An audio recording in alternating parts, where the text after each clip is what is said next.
ठीक है, इस लेसन में हम देख रहे हैं कि कठोर दिल क्या है। हमने इस पर चर्चा शुरू की थी, हमने देखा कि संकट क्या है और अब हम चर्चा करने वाले हैं कारण पर। और एक बार इसका कारण जानने के बाद में हम यहाँ पर इसका उपचार कर लेंगे। लेकिन ये जो मैं आज आपको बताने वाला हूँ, यदि आप इसे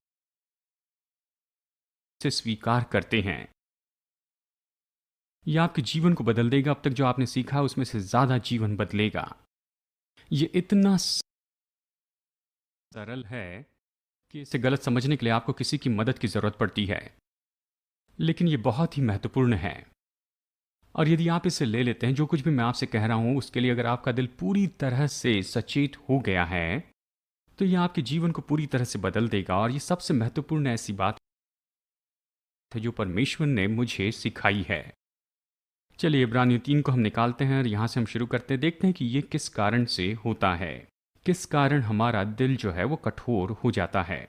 वो क्या है जो इस पर नियंत्रण करता है।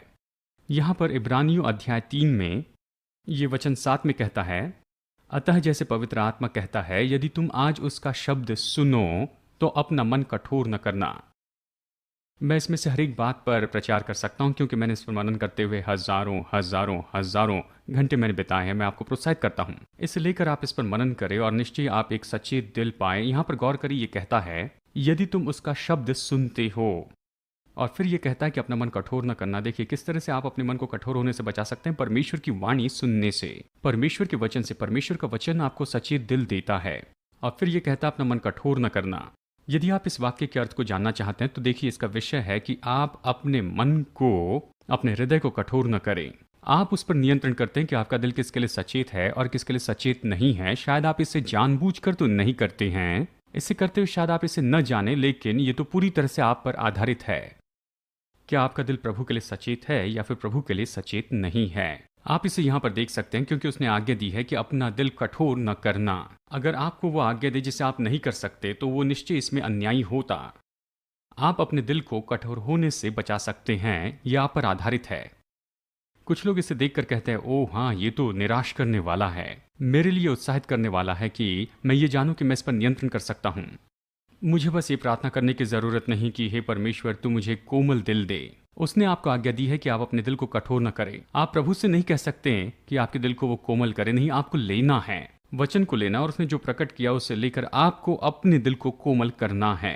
तो यह इस वचन में कहता है कि तो अपने मन को कठोर न करो, जैसे कि क्रोध दिलाने के समय और परीक्षा के दिनों में जंगल में किया था, और जिस समय माफ करना, जहां तुम्हारे बाप दादों ने मुझे जांच कर परखा और 40 साल तक मेरे काम देखे। इस कारण मैं उस समय के लोगों से क्रोधित रहा और कहा, इनके मन सदा भटकते रहते हैं और इन्होंने मेरे मार्गों को नहीं पहचाना। ध्यान दे, वो कहता है कि उनके मन भटकते रहें।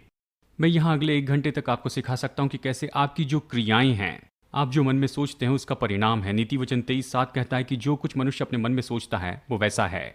आज तो बहुत से लोग, देखिए ये तो संसार का जो मानव जाति के ऊपर में प्रभाव पड़ा है, यहाँ तक कि कलीसिया पर भी, वो ये नहीं सोचते कि आपका दिल आपकी क्रियाओं के ऊपर नियंत्रण करता है। वो ये सोचते खैर मेरा जीन ऐसे ही है, लेकिन आप इस बात को नहीं समझते हैं। और ये तो बस मैं ऐसा ही हूँ, मैं टाइप ए पर्सनैलिटी के साथ में पैदा हुआ हूँ, और वो इसे दिखाते हैं कि ये बाहरी शारीरिक ऐसी चीजें हैं। नहीं, ये आपका दिल है जो आपसे गलती करवाता है, यह आपका दिल है जो आपको भटका देता है। और यदि आप अपनी क्रियाओं को बदलने की कोशिश करते हैं तो आपको दिल बदलने से इसे शुरू करना है। बहुत से विश्वासी तो केवल व्यवहार में बदलाव लाना चाहते हैं, वो अपनी क्रियाएं बदलना चाहते हैं, लेकिन वो कभी दिल के स्तर पर नहीं जाते हैं। आप जिस तरह काम करते हो ऐसे क्यों करते, इसके कारण हैं। यदि आप ज्यादा लोगों से बात करने वाले नहीं हैं, तो ये आपका दिल है जिसने आपको ऐसे बनाया है। अगर आप कड़वे, क्रोधी, निराश, हताश व्यक्ति हैं, तो ये तो दिल की समस्या है जिसने आपको इस तरह का व्यक्ति बनाया है। कुछ भी हो, चाहे वो जो भी हो, ये सब तो दिल की ही समस्या है। आप दिल की बातों को देखिए, जैसे आप सोचते हैं वैसे ही आप व्यक्ति हैं। आप अभी जैसे व्यक्ति हैं, ये तो केवल आपका दिल जैसा है, बिल्कुल उसी के जैसे ही हैं। शायद बहुत से लोग दिमागी रूप में मेरे साथ इसके लिए सहमत न हो। आप कहेंगे आप नहीं जानते, मेरे साथ में ये हुआ है, मेरे बचपन में मेरे साथ में बुरा व्यवहार हुआ है और मेरा तलाक हुआ है, किसी व्यक्ति ने मेरे साथ में ऐसा किया, मुझ पर जो हमले हुए हैं। आप उस बात को बिल्कुल नहीं समझते। आप नहीं समझते मेरे परिवार के लोगों ने कितना दुख उठाया, और आप इसे नहीं जानते हैं। शायद आपके साथ में अलग अलग बातें हुई हैं, लेकिन जिस तरह से इसने आपके दिल पर प्रभाव डाला है, उसने आपको ऐसा व्यक्ति बनाया है। यदि ऐसा नहीं होता तो आप उन बच्चों को ले जिनके एक ही माता पिता हैं, जो एक ही परिवार के हैं, एक ही वातावरण के हैं, एक जैसे परवरिश हुई, एक ही माता पिता हैं, तो वो बिल्कुल एक जैसे होने चाहिए। और ये बात तो सच नहीं है। आप ऐसे बच्चों को ले जो शराबी घर से आए हैं, उनमें से एक जो है वो शराब पीने लगता है और दूसरा कभी भी शराब नहीं पीता है, क्योंकि उसने अपने जीवन में ये सारी बातें होते हुए देखी हैं। ये उनका अपना अलग प्रत्युत्तर है। आपके साथ में शायद कुछ होगा, लेकिन देखिए बात तो ये है, आपका दिल, यानी आप उसे जिस तरह से स्वीकार करते इनकार करते, वो क्रियाओं पर असर डालता है। जिस तरह से आप अपने दिल में सोचते हैं, आप बिल्कुल उसी तरह के व्यक्ति हैं। आपका जीवन जैसे भी है वो केवल इसीलिए है क्योंकि आपने अपने दिल में उसी तरह से सोचा है। वहीं आपका दिल आपको ले चलता है। आप निरंतर अपने दिल के विरुद्ध में कभी काम नहीं कर सकते हैं। थोड़े समय के लिए से कर सकते हैं। आप ढोंगी हो सकते हैं, केवल पनिशमेंट के डर से, इनकार के डर से, नौकरी गंवाने से डरते हैं। आपके दिल में जो है उसके विरुद्ध में आप कुछ समय तक के लिए ही काम कर सकते हैं, लेकिन जो आपके दिल में है निरंतर उसके विरुद्ध में आप कभी काम नहीं कर सकते हैं। आप अपने दिल में जैसे भी सोचते हैं, आगे जाकर आप बिल्कुल वैसे ही व्यक्ति हो जाएंगे। सच में ये तो बहुत ही सामर्थी वाक्य हैं। वचन 11 कहता है, तब मैंने अपने क्रोध में आकर शपथ खाई, वे मेरे विश्राम में प्रवेश न कर पाएंगे। हे भाइयों, चौकस रहो, तुम में ऐसा बुरा और अविश्वासी मन न हो जो तुम्हें जीवित परमेश्वर से दूर हटा ले जाएं। वो चौकस रहने के लिए कहता है। दूसरे शब्दों में इसके बारे में आप कुछ कर सकते हैं। आप दिल पर नियंत्रण कर सकते हैं, उसे बुरा होने की जरूरत नहीं है। और ध्यान दे, वो कहता है कि अविश्वास का बुरा हृदय, और फिर अगले वचन में ये यहाँ पर अपने शब्दों को बदलता है और कहता है कि दिल कठोर होने के बारे में। कठोर दिल तो अविश्वास का वो बुरा दिल है। इन शब्दों को बार बार उपयोग करता है।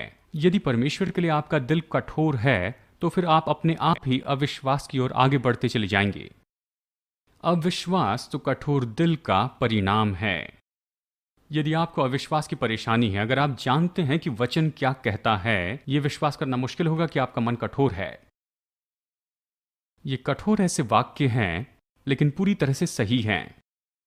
लोग कुछ करने की कोशिश करते हैं, वो चाहते कि कोई उनके लिए प्रार्थना करे, वो वहां पर बाहरी रूप से कुछ करने की कोशिश करते।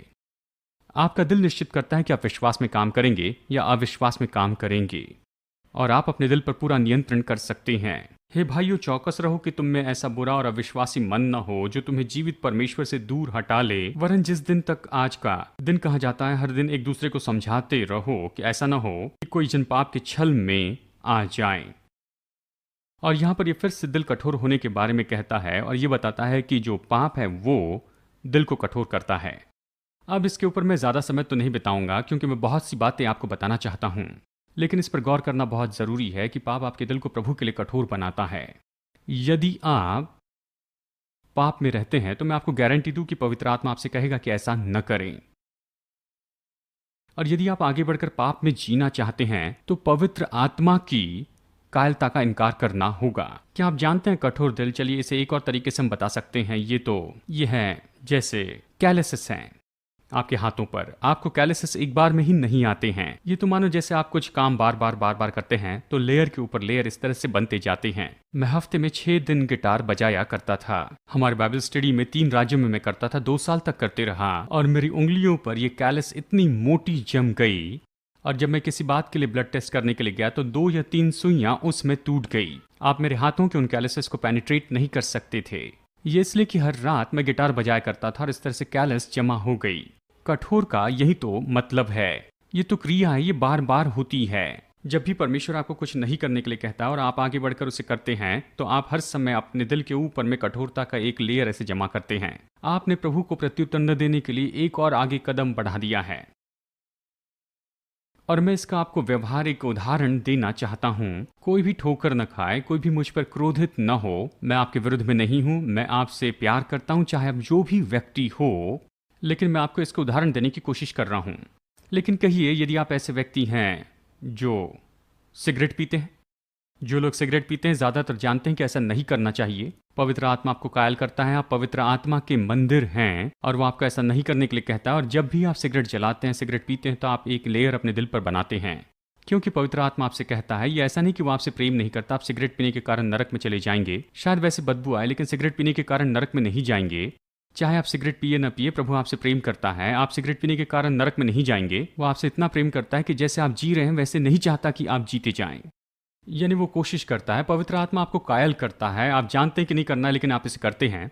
आप खुद को उसके लिए कम सचेत करते हैं। जब आप इसे करते हैं, 10 बार करते हैं, 100 बार करते हैं, या जितनी भी बार, कम सचेतता की लेयर वहां जमती जाती है, असचेतता का लेयर वहां पे बनते जाता है। अगर आप ओवरवेट हैं, फिर से परमेश्वर आपसे प्रेम करता है, मैं आपसे प्रेम करता हूं और मैं आप पर क्रोधित नहीं हूं, लेकिन बहुत से लोग इस बात से कायल है और आप जानते हैं कि आपकी तंदुरुस्ती के लिए, आपकी खुद की भलाई के लिए, और आपको यह अच्छा लगता है कि आप वजन कम करें, लेकिन आप उसका इनकार करते हैं और जाकर वही खाना खाते हैं जो आपको नहीं खाना चाहिए।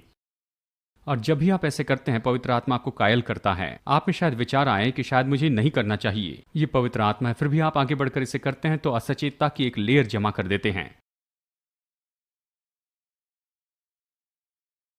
परमेश्वर आपको कायल करेगा और ये हर तरह की चीजें हो सकती हैं।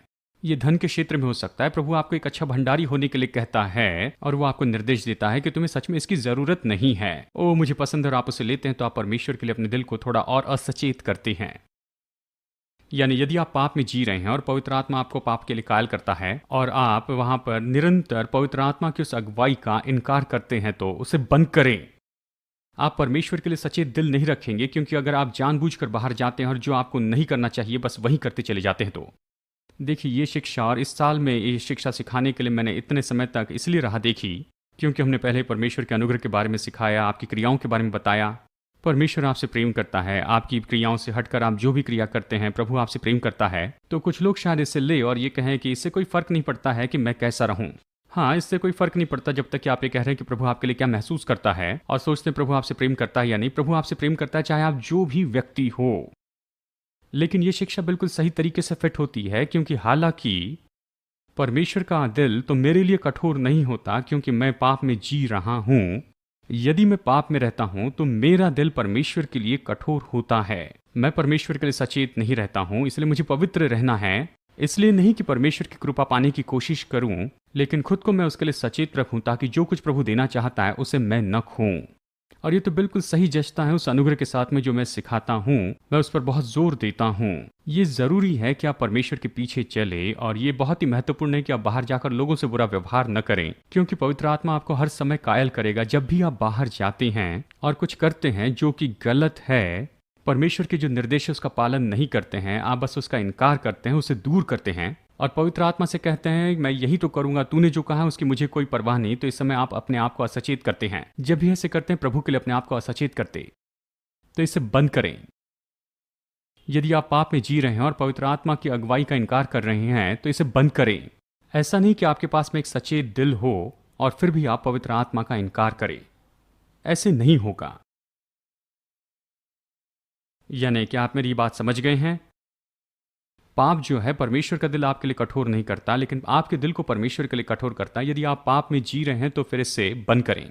लेकिन मैं इसके ऊपर जोर नहीं दूंगा, लेकिन आज की कलीसिया का संसार इसी के बारे में प्रचार करता है ज्यादातर, लेकिन ये इन शब्दों का उपयोग तो नहीं करता है। हमेशा पाप के ऊपर चिल्लाते रहते हैं। लेकिन प्रभु ने मुझे ये भी बताया है कि केवल पाप ही आपके दिल को कठोर नहीं करता है। वचन इब्रानियों अध्याय 12 वचन 1 में कहता है, ये कहता हर एक रोकने वाली वस्तु और उलझाने वाले पाप को दूर कर दे जो हमें आसानी से फंसाते हैं। ऐसी कुछ चीजें हैं जो आपके लिए करना तो ठीक है, लेकिन ये करना आपके लिए अच्छा नहीं है, क्योंकि ये परमेश्वर के लिए आपके दिल को कठोर करते चले जाता है। और देखिए, मेरे जीवन में वो पाप नहीं था जिसके कारण मेरा दिल प्रभु के लिए कठोर होते जा रहा था। ये तो केवल शारीरिक होना था। अब चलिए वापस चलते हैं मरकुस अध्याय 6 में। हम यहाँ पर देखते हैं जिसे हमने पहले भी देखा था। मरकुस अध्याय 6 में ये तो उसने 5,000 लोगों को भोजन देने के बाद की बात है। 5 रोटी और 2 मछली से उसने खिलाया। और फिर वचन 45 में ये कहता है, तब उसने तुरंत अपने चेलों को नाव पर चढ़ने के लिए विवश किया कि वो उसके पहले उस पार बैतसैदा को चले जाए, जब तक कि वो लोगों को विदा करे। वचन 45 में उसका वाक्य देखिए, उसने विवश किया। इसका मतलब यह है कि उसने जाने के लिए उन्हें जबरदस्ती किया। और यहाँ तक कि कुछ अनुवाद इसी तरह से बताते हैं, उसने अपने चेलों को उस नाव में जाने के लिए विवश किया। अब फिर से देखिए, बहुत से लोग इसे पढ़ते हैं और इसे छोड़ देते हैं। देखिए यहाँ पर उसने उन लोगों को क्यों विवश किया, इसका मतलब यह है उसे कुछ तरीके से जबरदस्ती करनी पड़ी। वो जाना नहीं चाहते थे, उसने उन्हें प्रोत्साहित किया कि वो नाव पर चढ़ जाएं। और हम यहाँ पर कुछ वचन पढ़ रहे हैं और ये बताता है कि बस कुछ ही घंटों में वहाँ पर उस झील में बड़ा तूफान आया। और देखिए फिर से वापस चलते हैं, ये लोग तो तूफान आने के बहुत पहले ही बहुत पहले बता सकते थे, और ये तो मीटरोलॉजिस्ट आने के बहुत पहले की बात है, क्योंकि वो इसे महसूस कर सकते थे। वो महसूस कर सकते थे कि बैरोमेट्रिक प्रेशर बढ़ रहा है, वो महसूस कर सकते थे कि ह्यूमिडिटी बढ़ रही है, वो जानते थे कि उत्तर से हवा चल रही है, और उस समय वो तो तूफान वहीं से आया करते थे, और वो इन बातों को महसूस कर सकते थे और वेदरमैन बताने के कई दिनों पहले जान सकते थे। ये लोग तो इस तरह के वातावरण में जीते थे, वो इन बातों के लिए सचेत थे। वो मछुआरे थे जो उस झील के किनारे बड़े। मैं विश्वास करता हूँ कि ये मछुआरे ये जानते थे कि उन पहाड़ों के ऊपर से वो आंधी आएगी। वो जानते थे कि गलील की झील में इस समय जाना बुद्धिमानी नहीं है। उन्होंने दिखाया, प्रकट किया होगा कुछ हद तक कि मैं जाना नहीं चाहता, मैं सोचता हूँ कि तूफान आ रहा है, और फिर भी यीशु ने उन्हें विवश किया। ऐसा करने के लिए उन्हें जबरदस्ती की। उनके विवाद के ऊपर में उसने अपना अधिकार जताया। अब ये महत्वपूर्ण है, क्योंकि इसका ये मतलब है कि ये तूफान जिसमें वो आए हैं, ये तो उनका बनाया हुआ तूफान नहीं है। ये इसलिए नहीं कि उन्होंने कुछ बातों को अनदेखा किया और वो खुद को परेशानी में फंसा दिए। जब आप खुद को परेशानी में डालते हैं तो आप विश्वास नहीं कर पाते हैं कि परमेश्वर आपको इसमें से बाहर निकालेगा, क्योंकि आपने खुद को इस परेशानी में फंसा दिया है। लेकिन ये चेले जाना नहीं चाहते थे और यीशु ने उन्हें विवश किया, तो इसका मतलब है वो जिम्मेदार था कि वो उस तूफान में फंस गए। और आपको ये भी जानना होगा कि वो हॉलीडे इन या ऐसे कोई होटल में नहीं रुका था और तूफान के समय सो नहीं रहा था कि ये न जाने कि चेले किसमें से जा रहे हैं। वो पहाड़ के ऊपर प्रार्थना कर रहा था। वो तो बिल्कुल उसी आंधी में, उसी तूफान में था जिसमें उसके खुद के चेले वहां पर थे। उसने उन्हें इसे करने के लिए विवश किया, और इसीलिए जो कुछ भी उनकी जो चर्चा हो रही थी उसके ऊपर उसने अधिकार किया। वो केवल जिम्मेदार ही नहीं था, लेकिन वो उनकी परिस्थिति को पूरी तरह से जानता भी था। अब ये बहुत ही महत्वपूर्ण है, और आपको निश्चय इसके लिए चेलों का सम्मान करना होगा, क्योंकि देखिए वचन कहता है, उन्हें विदा करके वो पहाड़ पर प्रार्थना करने के लिए गया। जब सांझ हुई तो नाव झील के बीच में थी, वो अकेला भूमि पर था। जब उसने देखा कि वे खेते खेते घबरा गए हैं क्योंकि हवा उनके विरुद्ध में थी, तो रात के चौथे पहर के निकट, मतलब ये है सुबह के 3 बजे से 6 बजे का समय, सांझ होने के पहले उसने उन्हें भेजा था। निश्चित नहीं कह सकते हैं कि सूर्यास्त कब होता है, लेकिन ये लगभग कहिए शाम के 6 बजे की बात होगी। ये तो कम से कम 9 से 12 घंटे बाद की बात है। वो केवल आधी झील को ही पार कर चुके थे। यदि आप कभी गलील के झील में गए होगे, मैं वहां पर टूर पर गया था और हमने जीसस बोट ली और हम वहां पर आगे गए और गलील की झील में हम बीच में रुक गए। 2 घंटे तक मैंने वहां पर प्रचार किया कि वहां पर कौन से चमत्कार हुए हैं। हम वहां पर थे और ये तो लगभग केवल 2 घंटे की दूरी थी जहां पर हम खेते खेते जा सकते थे। इस कोने से उस कोने तक केवल 2 मील या उससे थोड़ी सी ज्यादा की दूरी होगी, यानी ज्यादा से ज्यादा 2 घंटे की ट्रिप थी। और देखिए यहाँ पर वो 9 घंटे के बाद में केवल आधी दूरी पर गए। 1 मील कहिए या केवल आधी दूरी पर। देखिए जानते इसका मतलब ये है कि हवा जो थी वो इनके विरुद्ध में थी, वो बिल्कुल उनके मुंह पर लग रही थी। और अगर हवा ऐसे उल्टी दिशा में चलती है तो बस उन्हें यही करना है कि नाव को बदल देना है, सेल खड़े कर देना है, 10 मिनट में किनारे पे पहुंचेंगे। लेकिन बात तो ये थी कि प्रभु ने उन्हें विवश किया और उन्हें कहा कि तुम दूसरी ओर जाओ। और ये जो लोग हैं ये तो उसी दिशा में आगे बढ़ रहे थे जो परमेश्वर ने उन्हें दिखाई थी। हालांकि ऐसे लग रहा था कि ये तो उन्हें मार देगा, तो कम से कम इसके लिए उनका सम्मान करना ही होगा। यदि आप अपने जीवन में चमत्कार देखना चाहते हैं, यदि आप पानी के ऊपर में चलना चाहते हैं, यदि परमेश्वर ने आपको कुछ करने के लिए कहा और आप उसे करते हैं, हालांकि ऐसा लगता है कि आप उसमें नाश हो जाएंगे, लेकिन फिर आप अपने आप को चमत्कार के लिए रखते हैं। और बहुत से जब लोग वहां पर दुखों से जाते हैं तो बचाव के किसी रास्ते को ले लेते हैं, और इसी कारण उन्होंने अपने जीवन में कोई चमत्कार नहीं पाया, क्योंकि चमत्कार के पहले ही वो हिम्मत हार जाते हैं। ये लोग तो कम से कम अभी भी वही कर रहे थे जो परमेश्वर ने करने के लिए कहा था। और ये कहता है प्रभु ऐसे दिखा रहा था कि वो उन्हें लांग कर चला जाएगा। और इसमें एक बहुत ही महान संदेश मैं इसे छोड़ना चाहता हूं। यहां पर तो ये बहुत ही महान सच्चाई है। और खैर कुछ भी हो, किस कारण इन लोगों के जो दिल थे वो कठोर हो गए थे और ये चकित हो गए थे। जानते ये क्या था? ये पाप नहीं था। वो प्ले बॉय मैगजीन नहीं पढ़ रहे थे, वो हत्या की योजना नहीं बना रहे थे, वो दुकान लूटने की योजना नहीं बना रहे थे। ये तो पाप नहीं था। जानते किसके कारण दिल कठोर हुआ? उन्होंने केवल तूफान के बीच में केवल जीवित रहने पर ही गौर किया। यहां पर वचन 52 में कहता है कि उन्होंने रोटियों के चमत्कार की ओर गौर नहीं किया था। ध्यान देना शब्द के बारे में डिक्शनरी इस तरह से कहती है कि उसका अध्ययन करना, विचार करना, उसके बारे में देखना, परीक्षण करना, उस पर सोचना, और मेरे अपने शब्दों में मैं कहूंगा कि उस पर मनन करते चले जाना या उस पर गौर करना। देखिए, उन्होंने गौर नहीं किया 5,000 लोगों को भोजन देने के चमत्कार के बारे में, उस पर उन्होंने मनन नहीं किया। वो उसमें बने नहीं रहे, उस पर विचार नहीं किया। उनके पास में परिस्थितियां थी कि उनके ध्यान को भटकाए। परमेश्वर ने जो कुछ किया उससे और उसे स्वाभाविक क्षेत्र में लाया। यदि उन्होंने गौर किया होता कि यीशु ने 5,000 पुरुषों को भोजन दिया था जिसमें स्त्री और पुरुष नहीं थे, तो कम से कम उसने 15,000 लोगों को भोजन दिया था 5 रोटी और 2 मछली से। यदि वो इसके बारे में सोचते थे और यदि वो उस पर मनन करते और उसके पूरे परिणाम को जानते कि इसका क्या मतलब है, तो फिर वो ये कह सकते थे, खैर उसने हमें जाने के लिए विवश किया है, हम ये करना नहीं चाहते थे, वो जिम्मेदार है और वो भी इसी तूफान में है। तो वो इस तरह से कह सकते थे कि कोई भी जो 5 रोटी और 2 मछली से 5,000 लोगों को भोजन दे सकता है, वो पानी पर भी चल सकता है। पिता ने वहां पर यीशु को भेजा और वो पानी के ऊपर चलते हुए आया और उसे देखकर ये लोग चकित हो गए, जबकि उन्हें इसकी अपेक्षा करनी थी। क्या आप जानते हैं, ये सब कुछ तो आत्मिक रूप में बिल्कुल नैतिक है। ये तो निश्चय होना था यदि आप वहां पर 5,000 लोगों को भोजन देने के बारे में हमेशा मनन करते रहते हैं तो। लेकिन जब ये परेशानी में फंस गए तो वो ये सब कुछ भूल गए और उनका जो ध्यान था वो यीशु के चमत्कार की सामर्थ और यीशु कौन था उसकी ओर से हट गया और वो तो अपने स्वाभाविक बुद्धि पर आधारित रह गए। यदि आप चाहते हैं कि मुझे किसी नाव पर लेकर जाएं, तो मैं चाहता हूं कि आपके पास में स्वाभाविक बुद्धि हो। ये जानना होगा कि ये कैसे काम करता है और आपको ये जानना होगा कि जो बाव है वो वहाँ पर लहरों के सामने हो ताकि आप वहाँ पर किसी तरह से न टकरा सके। और मुझे जानना होगा कि आपके पास में सारी चीज़ें हों, रोइंग के लिए सारी चीज़ें आपके पास में हैं। अगर आप ऐसा कुछ करना चाहते हैं, स्वाभाविक बुद्धि होना चाहिए और ये पाप नहीं है। लेकिन अगर आप ऐसी जगह पर पहुंचते हैं जहां पर केवल स्वाभाविक में होकर काम कर सकते हैं और आप आत्मिक रूप में काम नहीं कर सकते हैं, तो फिर ये जो स्वाभाविक चीजें हैं वो रुकावट होती हैं और ये आपके दिल को सच में कठोर कर सकती हैं।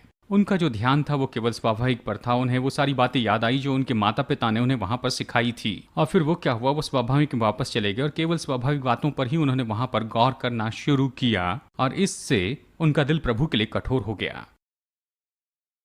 और यहां पर ये तो बहुत ही अद्भुत ऐसा वाक्य कहा गया है।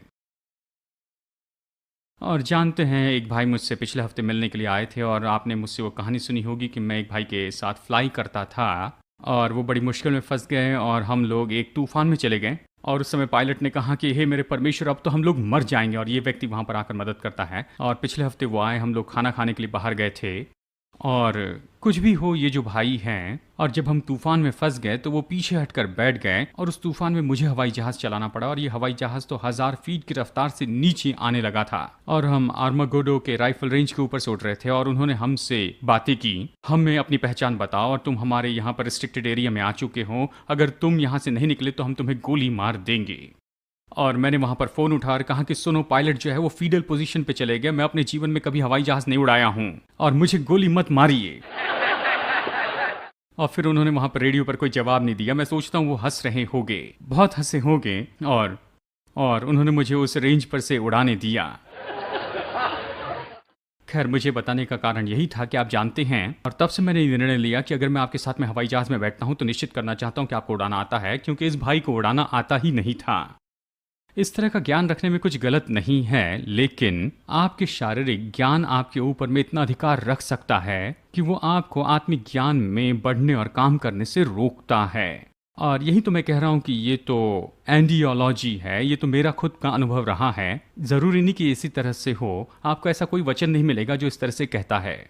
लेकिन मैंने ये पाया है कि जिन लोगों ने मेडिकल ट्रेनिंग की है उन्हें चंगाई पाने में सबसे मुश्किल होती है, क्योंकि ये मानो उनके अंदर में ये ड्रिल करके डाल दी गई है कि इसके कारण ये होता है और इसके लिए केवल यही तो एक जवाब है। और इसी ज्ञान के कारण आत्मिक चंगाई पाने के लिए उन्हें परेशानी होती है, क्योंकि वो तो स्वाभाविक रूप में इतनी बातों को सोचते जाते हैं। मैं जानता हूँ ऐसे लोग जो इसके अंदर पूरी तरह से डूबे हैं, खासकर जो व्यापारी हैं, वो लोग तो इस तरह से उन्हें ये विश्वास करने में मुश्किल होती है कि परमेश्वर आत्मिक रूप में उन्हें धनी बनाएगा, उन्हें आर्थिक रूप में संपन्न करेगा। ये विश्वास नहीं कर पाते क्योंकि वो स्वाभाविक रूप में देखते हैं, केवल इसे ही देखते हैं। वो ये जानते हैं कि ये तो बस इसी तरह से है और इसमें से बचाव का कोई रास्ता नहीं है, और यही तो उनके लिए रुकावट का कारण है परमेश्वर की ओर से प्राप्त करने में। स्वाभाविक बातें आपके दिल को परमेश्वर के लिए कठोर कर सकती हैं, जरूरी नहीं कि ये पाप ही हो। अब इसे देखिए, ये कहता है लेकिन उन्होंने ध्यान नहीं दिया। यहाँ पर ध्यान देना जो शब्द है, इसका मतलब उसके बारे में सोचना, उसके बारे में गौर करना, उसके बारे में सोचे, मनन करे, गौर करें। यानी यही तो इसका सारांश है। इसी कारण आपका जो दिल है वो कठोर हो जाता है। और जिस किसी बात पर आप गौर करते हैं, उसके बारे में ध्यान देते हैं, उस पर सोचते हैं, उस पर विचार करते, मनन करते, सोचते हैं, और जिस पर भी आप गौर करते जाते हैं, आप उसके लिए सचेत होते हैं। और जिस पर आप गौर करने से चूकते हैं, तो उसके बारे में आप सचेत नहीं होते हैं। मरकुस अध्याय 8 में देखें तो इसका मतलब ये नहीं कि आप अपने ज्ञान को खो देंगे, क्योंकि उसने उनसे कहा, जब मैंने 5 रोटी वहां पर तोड़ी थी, 5,000 को खिलाने के लिए 5 रोटी तोड़ी थी, तो बचे हुए जो था उसके कितनी टोकरियां तुमने उठाई? उन्होंने कहा 12। और 4,000 के लिए 7 रोटी, तो कितना बाकी रह गया? उन्होंने कहा 7 टोकरी बचा था। उनके पास में अभी भी जानकारी थी, उनके पास ज्ञान था, लेकिन ये ज्ञान उनके ऊपर में प्रभाव नहीं डाल रहा था। वो अपनी योग्यता उनके ऊपर में खोल नहीं रहा था। और यही तो कारण है जिसके कारण आपका जो दिल है वो कठोर हो जाता है। शायद आप ये जान ले कि बाइबल कहती है कि ये उसकी इच्छा है कि आप चंगे हो जाएं, लेकिन सबसे बुरी बात तो ये है कि जब आप बीमार होते हैं तब जाकर आप इसका अध्ययन करते हैं। इंटरनेट पर जो कुछ भी आप इसके बारे में सीख सकते हैं वो सीखने लगते हैं, और डॉक्टर के पास जाते हैं और वो आपको हर एक कारण बताते हैं कि आप क्यों मर जाएंगे। और आप यहाँ पर बनाते हैं ये बड़ा बड़ा सा अविश्वास का ढेर जिसे आपने जमा करके रखा। उसके बाद में आप कहते हैं ठीक है परमेश्वर, मैं तुझ पर विश्वास करता हूँ। फिर कहते हैं ये इतना मुश्किल क्यों है? ये इसलिए कि आपके अंदर ये स्वाभाविक अविश्वास भरा है जो आपके विरुद्ध में आता है। मैं सिखाना चाहूंगा चौथा पाठ दिल के कठोरता के बारे में मत्ती अध्याय 17 से सिखाऊंगा।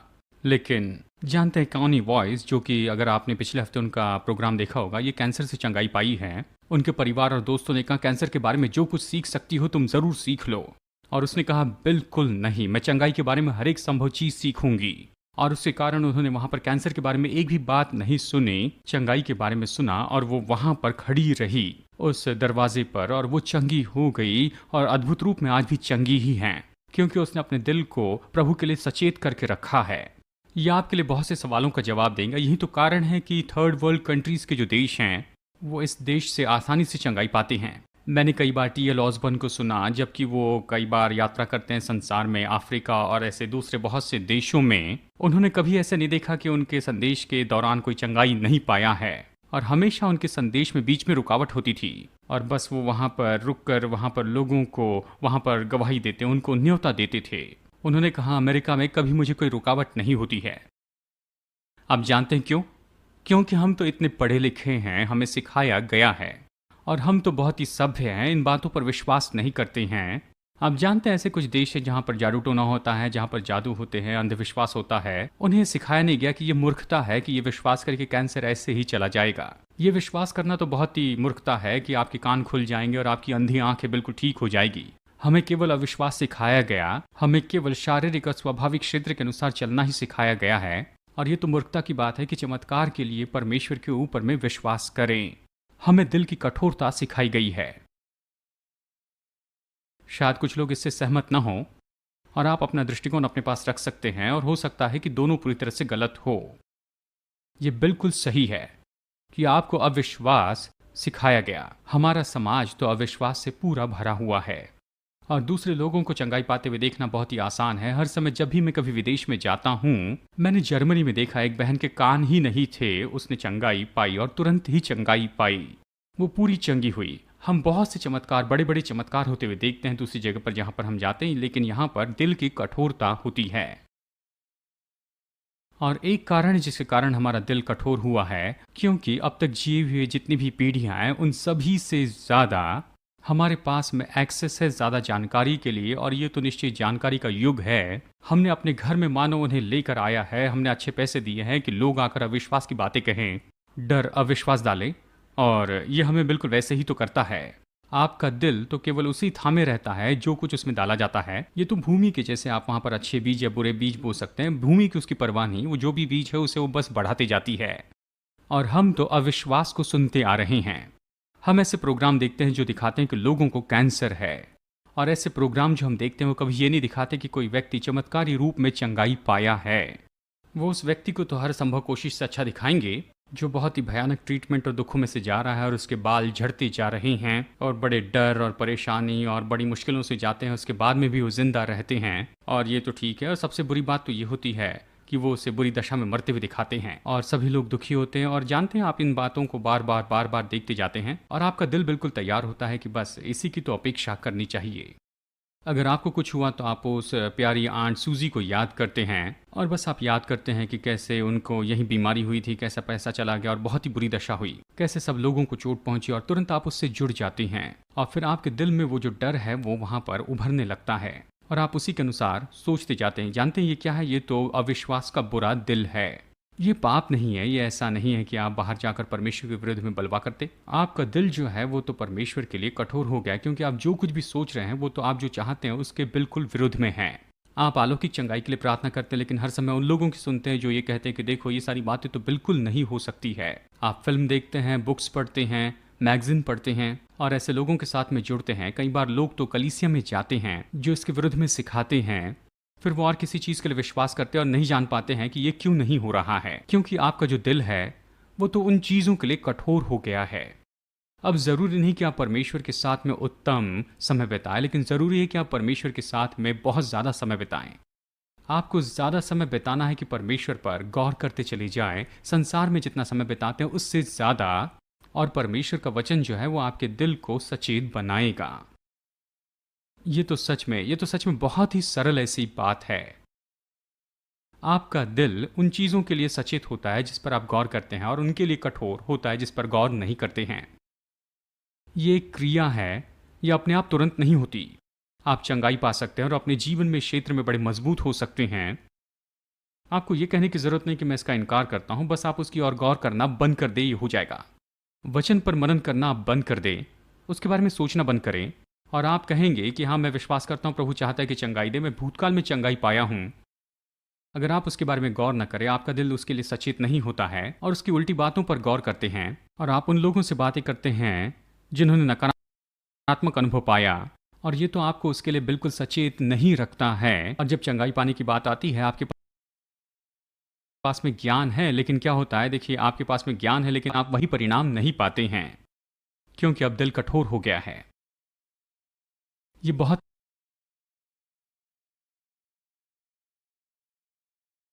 ही सामर्थी है। मेरे पास कितना समय है? कितना समय बाकी है? 15 मिनट बाकी है। ठीक है, हम यहां पर इब्रानियों अध्याय 11 में चलते हैं और ये एक बहुत ही महत्वपूर्ण बात है जो परमेश्वर ने मुझे यहां पर बताई है और हम यहां जो सिखा रहे हैं ये तो बिल्कुल इसके साथ में मेल खाता है। हम कह रहे हैं कि अब्राहम और सारा कैसे अपने देश को छोड़कर चले गए, वो निकल गए, और फिर इब्रानियों अध्याय 11 वचन 15 में ये इस तरह से कहता है, ये कहता है सच में, यानी इसका मतलब है सटीकता से, ये बिल्कुल पूरा हुआ है। जब भी बाइबल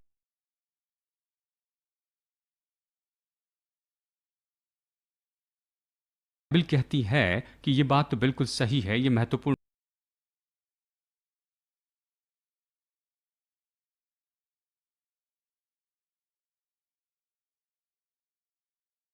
है, क्योंकि वो सच में महत्वपूर्ण है।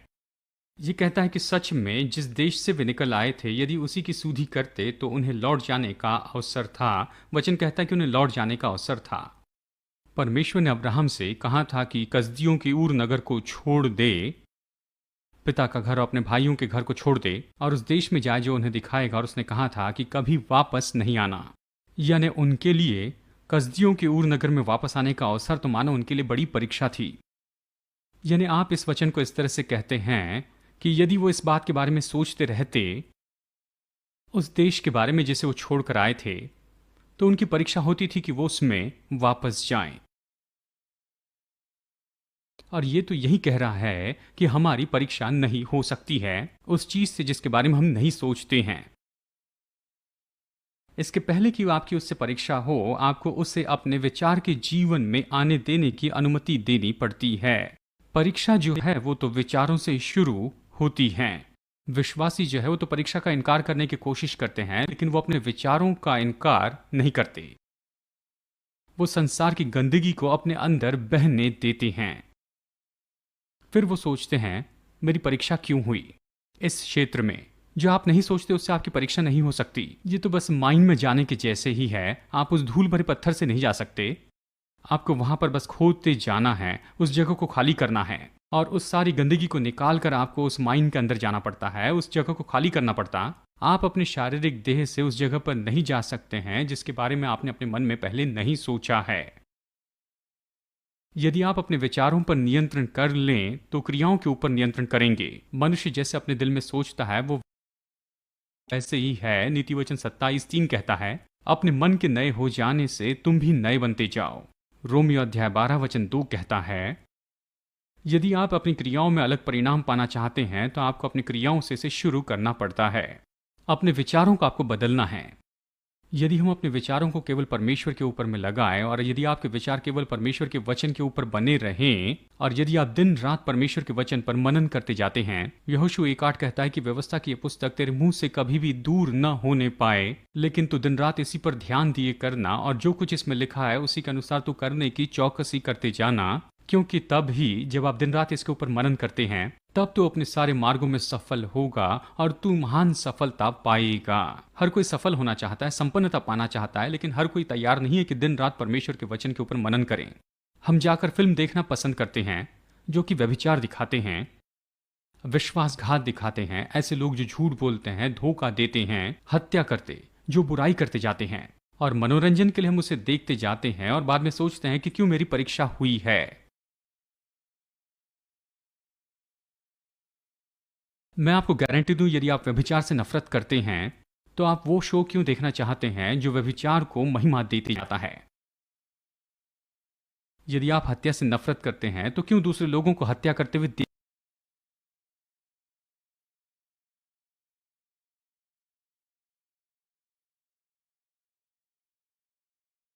देखते रहते हैं। सामान्य बच्चा जब वो अपने हाई स्कूल से ग्रेजुएट होता है, उसके जीवन में ये संभावना है कि उसने टेलीविजन के ऊपर में 2.5 लाख हत्या के बारे में देख लिया है। और हम सोचते हैं कि लोग आक्रामक क्यों होते हैं।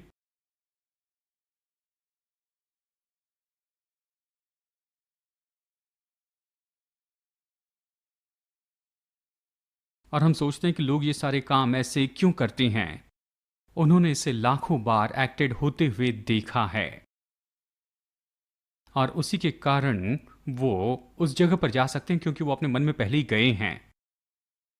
पिछले हफ्ते जब मैं इंटरनेट पर गया था, मैंने वहाँ पर रिपोर्ट ली और इसी तरह से मेरे स्टाफ जो है मुझसे संपर्क में रहते हैं और वहाँ पर बहुत से ऐसे इश्तिहार वहाँ पर आते हैं। हालांकि मैं उसे स्कैन करता हूँ और ख़ास करके उन खबरों को देखता हूँ कि क्या सच में कहीं पर युद्ध हुआ है क्या, क्योंकि मैं सामान्य रूप में अपने संसार से पूरी तरह अलग दूर हूँ।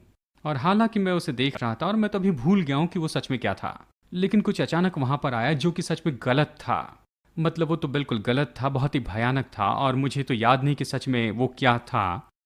और मुझे याद है जब मैं उसे देख रहा था मैं सोच रहा था कि लोग इस तरह से ये काम कैसे कर सकते हैं और ऐसे व्यक्ति जो है वो कैसे वहाँ पर जा सकता है। और मैंने वहाँ पर मानो एक तरह से ये कल्पना की कि इस व्यक्ति को ऐसा कुछ करने के लिए क्या सोचना पड़ा होगा। और इसी बात पर मैंने इस विचार को आधारित रखा कि मैं उस जगह पर नहीं जा सकता हूं जिसके बारे में मैंने पहले कभी सोचा नहीं है। और फिर मैंने सोचा मैं जानना नहीं चाहता कि ऐसे कैसे किया। मैं उस तरीके से जाना ही नहीं चाहता, क्योंकि जिस तरह से अगर मैं उस तरह की उन बातों को मन में लाऊं और उनके लॉजिक के अनुसार करूं तो मुझे वैसे करने की परीक्षा होगी।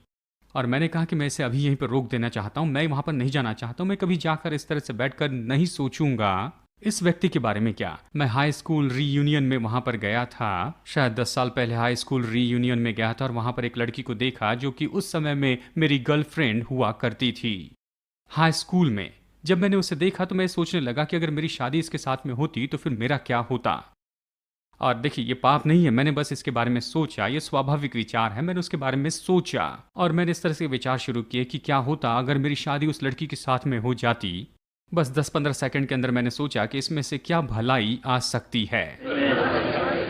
मैं वहां पर कुछ भी भलाई को आते हुए नहीं देख पाया, लेकिन वहां पर बहुत से बुरे विचारों को आते हुए देखा। मैं वहां पर ये सब कुछ सोच रहा था और मैंने तुरंत उन विचारों का इनकार किया। मैंने कहा इन बातों पर मैं विचार नहीं करूंगा, ये नहीं सोचूंगा। लेकिन मैं गारंटी दूं, अगर कोई व्यक्ति अपने जीवन साथी को धोखा देता है, उन्होंने ये पाप करने के पहले इसके बारे में सोचा था। उन्होंने सोचा कि शायद कोई अच्छे से मेरी सेवकाई करेगा और मुझे इस व्यक्ति से ज्यादा वो मुझे संतुष्टि देगा। अगर आप वहां पर नहीं गए, नहीं सोचा, तो ये नहीं कर सकते हैं। आप जिसके बारे में नहीं सोचे वहां जाकर आप उसे कुछ नहीं कर सकते। ये सब कुछ जो है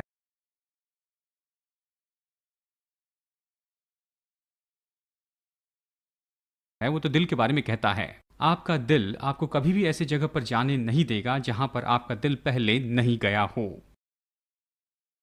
आप तब तक व्यभिचार नहीं कर सकते जब तक कि आपने अपने दिल में व्यभिचार नहीं किया है। आप कभी भी हिम्मत हार कर नहीं छोड़ सकते, निराश नहीं हो सकते हैं जब तक कि आपने अपने दिल में उसके बारे में कभी सोचा नहीं है। ये सब कुछ करना तो आपको सिखाया जाता है। जानते हैं, जब मैं छोटा था, मार्लिंगटन टेक्सास में मेरी परवरिश हुई। और खैर, ये तो बहुत ही पुरानी बात है। 50 के दशक में मैं वहां था। आप में से कुछ लोग तो आपके पिताजी की आंखों में बस एक सपने के जैसे थे। कुछ लोग सोचेंगे मैं बूढ़ा हो गया हूं।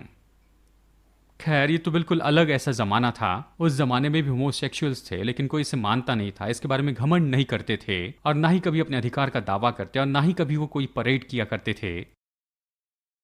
होमोसेक्सुअल होने के लिए वो उत्सव मनाते हैं। देखिए, वो तो अलग युग था, और मेरी परवरिश ऐसे समय में हुई, वो प्रेमी ऐसी परिस्थिति थी, और ये सब कुछ। खैर, मैं तो ये जानता हूँ कि मैंने वेश्याओं के बारे में सुना था, और निश्चय ही मैंने ड्रग्स के बारे में सुना, और वहाँ पर जुए के बारे में सुना था।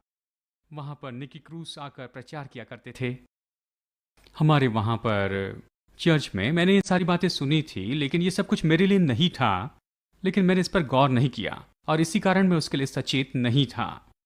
और फिर उसके बाद में प्रभु के साथ मेरी मुलाकात होने के बाद, यानी 1968 के बाद, और मेरी माँ मुझे इस ट्रिप पर लेकर गई, पूरे यूरोप में लेकर गई, यूथ कॉन्फ्रेंस में, जो कि बर्न स्विट्जरलैंड में हुआ था। बिली ग्रैहम ने इसका आयोजन किया। हम एक ग्रुप में गए थे, बैप्टिस्ट पास्टर के साथ हम गए थे। वो मुझे इनके साथ में लेकर गई, ये आशा करते हुए कि मुझे सिखाएंगे कि मैं किस कठोरता से जा रहा हूँ। और वो 3 हफ्ते तक मुझे बस यही सिखाते रहे कि ये जो है सब कुछ शैतान से है, और ये सारी जो चीज़ें हैं वो हमारे लिए नहीं है। खैर, कुछ भी हो, मैं पहली बार टेक्सास से बाहर आया था, और हम गए, और पहली रात को हम वहाँ पर न्यूयॉर्क शहर में रहे। वहाँ पर लोगों का ग्रुप था, इसलिए मैं कुछ लड़कों के ग्रुप के साथ में वहाँ पर था, और मेरी माँ वहाँ पर अलग जगह थी। और मैंने ऐसी चीज़ें पहले नहीं देखी थी जो मैंने वहाँ पर न्यूयॉर्क शहर में देखी। मैं तो टेक्सास का नादान व्यक्ति था, मेरा मुंह खुला था, और मैं उन्हें देखते रहा। लेकिन मुझे याद है, वो स्ट्रिप्टी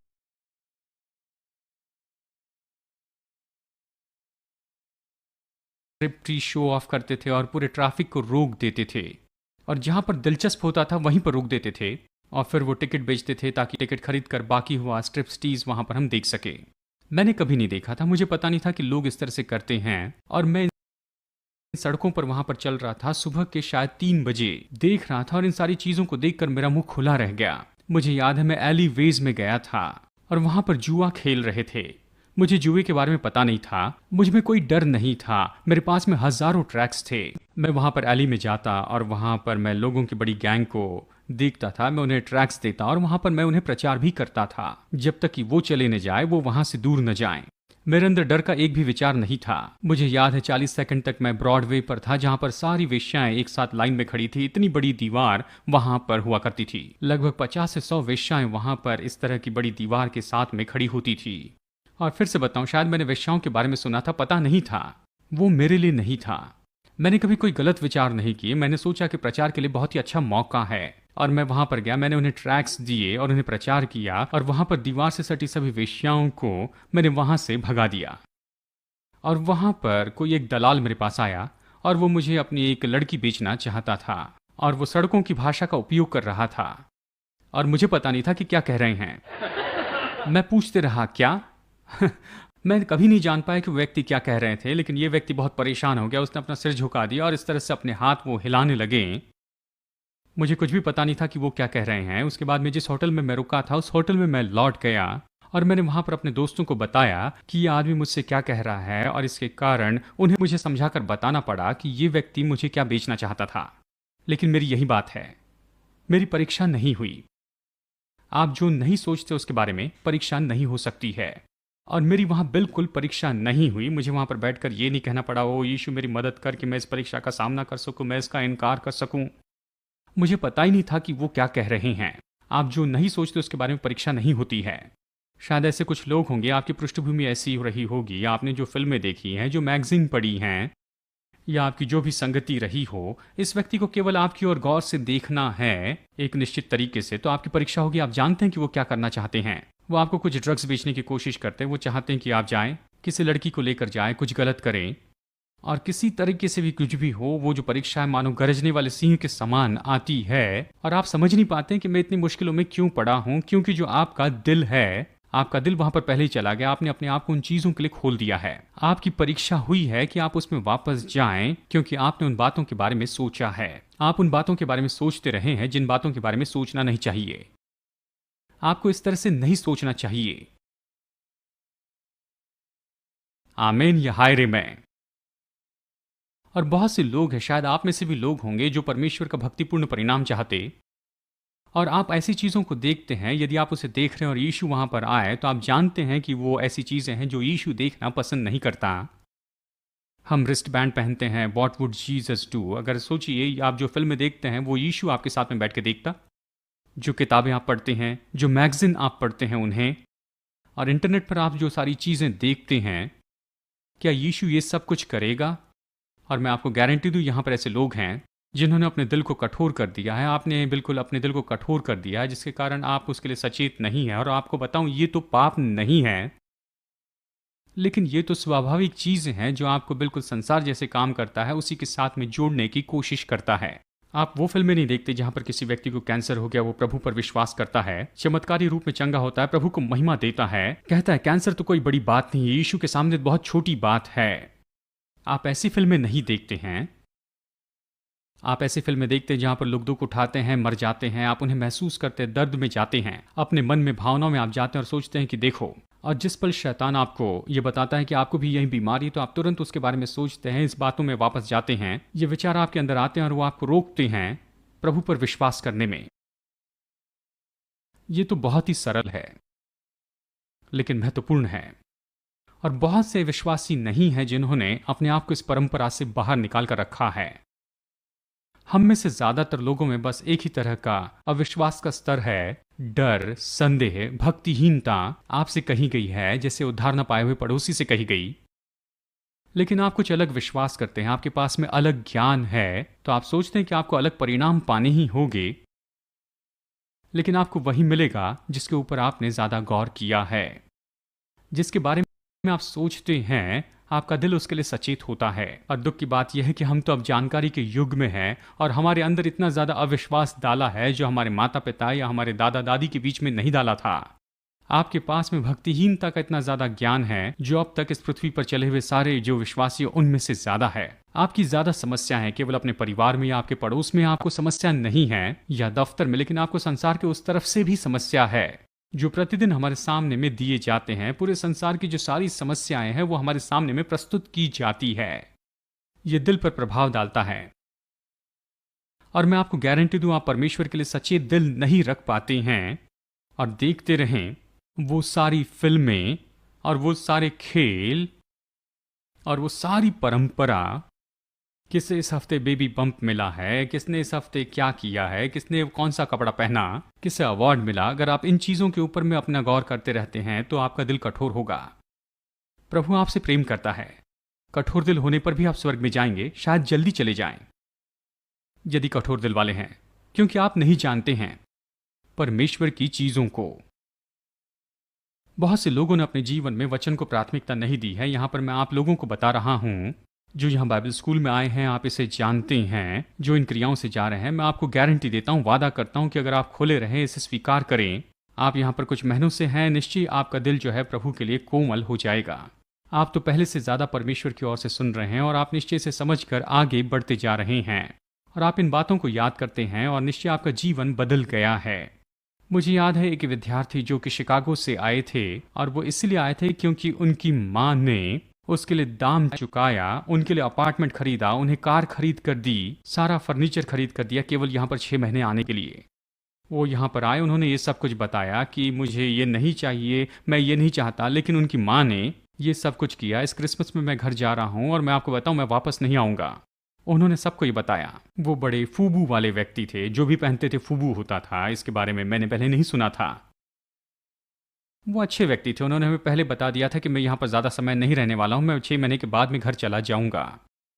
लेकिन जानते हैं वो वचन सुनने लगे और वचन ने उनके दिल को बदलना शुरू किया। वो यहाँ पर बैठकर वचन सुनते रहे, क्रिसमस की छुट्टियों पर गए, ये सोचते हुए कि वापस नहीं आएंगे। वो इंटरसिटी शिकागो में रहते थे। उनके यहाँ पर आने के बाद में उनके 2 दोस्तों की हत्या की गई थी। वो वापस गए, वो अपने पुराने दोस्तों के साथ मिलने गए, वो शराब पीने के लिए बाहर जाना चाहते थे, ये और वो करना चाहते थे, लेकिन उन्होंने ये नहीं समझा, वो तो चाहते ही नहीं थे कि ऐसा कुछ हो, लेकिन उनका दिल बदल गया था। बस केवल 3 या 4 महीनों में उनका दिल पूरी तरह बदल गया और वो वापस आए क्रिसमस की छुट्टियों के बाद में और कहा, मैं पहले जैसा व्यक्ति नहीं हूं, मैं अभी अपने दोस्तों के साथ में नहीं रहना चाहता, वो ऐसा करते हैं जो मैं नहीं चाहता। और आखिर में 2 साल की अपनी स्टडी पूरी की। वो अच्छे व्यक्ति थे, अच्छा काम किया, लेकिन उनका दिल बदल गया क्योंकि वचन सुनते रहें। आप में से कुछ लोग बस यही तो अनुभव कर रहे हैं, आप शायद यहां पर आए ये नहीं जानते कि क्या अपेक्षा करें, लेकिन परमेश्वर का वचन आपके दिल को सचेत कर रहा है और आप बदल रहे हैं। जब आप क्रिसमस के लिए वापस जाते हैं, आप में से कुछ लोग चकित हो जाएंगे कि आप अभी उसमें नहीं जाते हैं। जिन बातों को पहले पसंद करते थे, अभी पसंद नहीं करते हैं। आप उनके लिए सचेत नहीं रहे हैं और आप प्रभु के लिए सचेत हो गए हैं। इससे लड़ते न रहें।